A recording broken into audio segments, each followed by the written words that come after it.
হ্যাঁ, মানুষের মুক্তির জন্য নিরঞ্জন মিছিল করত।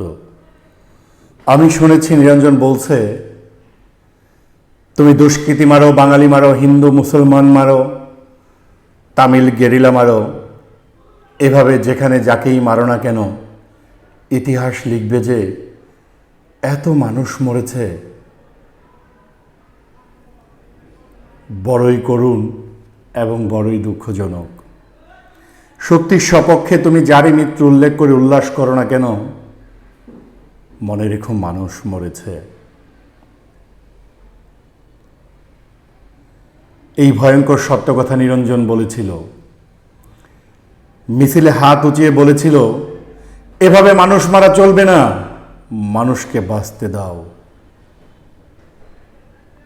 নিরঞ্জন আমার বন্ধু, নিরঞ্জন বাঁচেনি। তার উদ্যত হাতে লেগেছিল মানুষের হাতে বানানো বন্দুকের গুলি, বুকে লেগেছিল যেখান থেকে মানুষ শব্দটি বড় পবিত্রতায় বেরিয়ে আসত।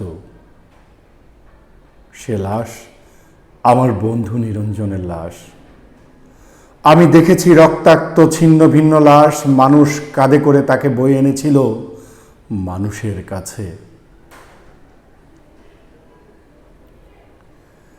জয়লতা সে লাশ দেখেছিল কিনা সে প্রশ্ন উঠছে না। দেখলেও যদি কেঁদে থাকে সে প্রকাশ্যে অথবা গোপনে, তাতে নিরঞ্জনের কোনো লাভ হয়নি। মানুষ কেঁদেছিল, আমি জানি তাতে নিরঞ্জনের লাভ ছিল। নিরঞ্জন প্রমাণ করতে পেরেছিল গতকাল মিছিলে আইন অমান্যের অভিযোগে যে দুষ্কৃতী মারা গিয়েছে